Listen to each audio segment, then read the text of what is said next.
Here you can see the finished poster that was created as part of a media package for the film Unknown. It was one of the two ancillary tasks that were produced. The poster overall is in a conventional poster form. It has been created in portrait form like most posters. These posters tend to have more of a scroll-like quality to them, and also are more practical to display and can convey more meaning in a shorter time than horizontal. In the poster, the faces of the main two characters, the stars, are shown.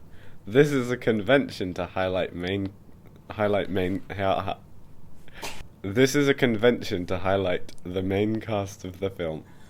In all films, the cast is usually a large selling point, especially in big budget films.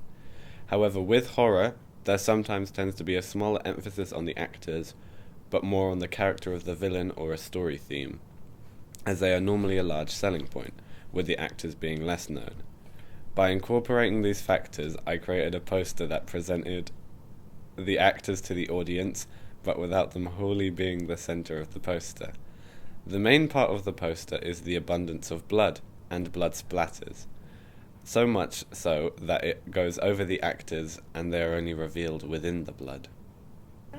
The blood goes to create the overall aesthetic of the poster. It is very visually striking and has contrasts of black and white against the red. The poster easily catches your eye, which is beneficial from a marketing sense. Attention is the new currency. Many horror film posters have a simple dark background, with the focus being on one central image, usually a face, a setting from the film or something themed, or the monster.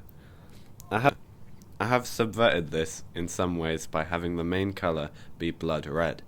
This evokes more emotions than just fear from darkness. It evokes emotions like danger, urgency, pain, as well as fear.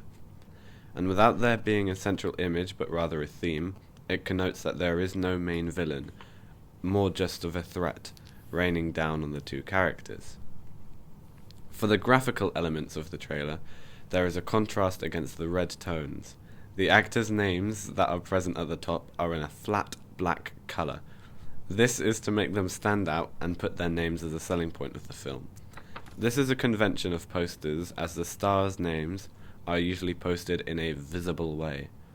The block text is also a thematic link to the trailer itself, as the font used in the TV scene is the same as this font, American typewriter. The tagline of the poster is also in the same font, the first half of which is the same color as the second half, white, but with a border to make it more legible and fitting with the aesthetic as opposed to plain black. The final word of the tagline, nightmare, is placed in black to make it stand out far more and give the word more meaning and importance. It creates a binary opposition with the rest of the tagline and poster and relates it to the actors. These ideas of binary opposition are conventions of the horror genre as a whole and are displayed in some ways in posters.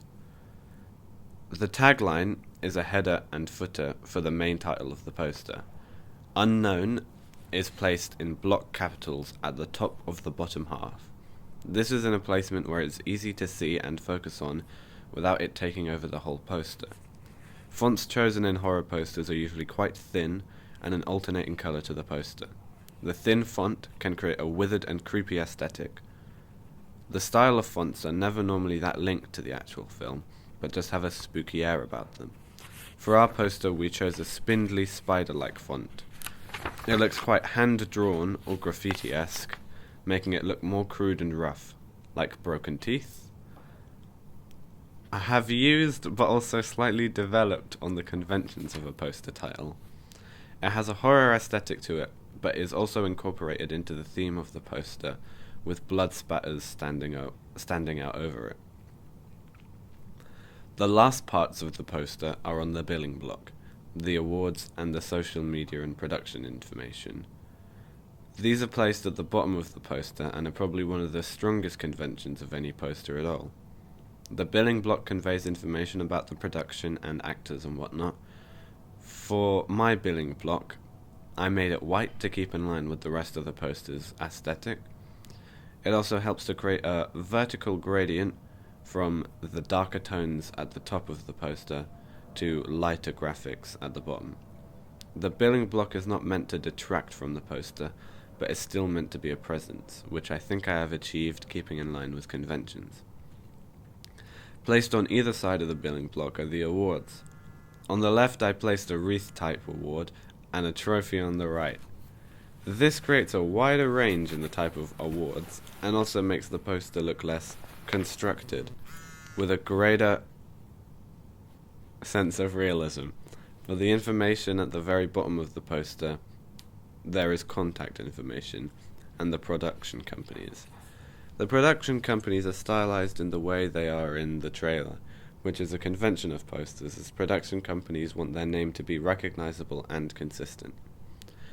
There are links to a film website and a Facebook film, which is now very common for all films in the Web 2.0 age. In conclusion, I think my poster is consistent with the conventions and forms of real media posters on the whole, but does also develop them like the main title's color and being incorporated with the aesthetic of the poster.